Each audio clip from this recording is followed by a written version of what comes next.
ഒരു വർഷം 35 ടണ്ണ് സുർക്കി മിശ്രം ഒലിച്ചു പോകുന്നുണ്ട്.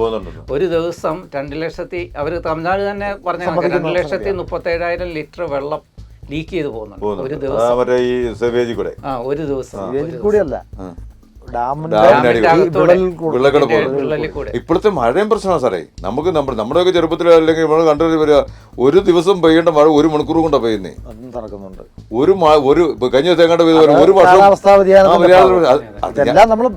അതല്ലേ നമ്മളുണ്ടാക്കും. മനുഷ്യ നിർബന്ധമാണല്ലോ ഈ കാലാവസ്ഥാ വ്യതിയാനത്തിന്റെ പ്രശ്നങ്ങൾ. കാർബൺ കണ്ടന്റ് പുറത്തോട്ട് തള്ളിവിട്ട് നമ്മൾ തന്നെ ഉണ്ടാക്കിയ കാലാവസ്ഥാ വ്യതിയാനത്തിന് നമ്മൾ വേറെ പഠിച്ചിട്ട് കാര്യമില്ല, അത് ഉണ്ടായിക്കൊണ്ടിരിക്കും. പക്ഷേ അതിനെയും നമ്മൾ ഇതുപോലൊരു മഴ ഇനി പെയ്യാന്ന് പറയാൻ പറ്റുമോ? ഈ കാലാവസ്ഥാ വ്യതിയാനത്തിന്റെ ഒരു കാര്യത്തില് ഈ തമിഴ്നാട്ടിലൊരു ഫ്ലഡ് ഉണ്ടാവുമെന്ന് വെച്ചു. നിങ്ങൾ പറയുന്ന താഴെക്കൂടെ ടണൽ ഉണ്ടാക്കി കഴിഞ്ഞാൽ ഇവർ ആ ടണൽ അടയ്ക്കും. അവിടെ വെള്ളപ്പൊക്കം ഉണ്ടായി ഇവർ ഈ ടണൽ അടയ്ക്കും.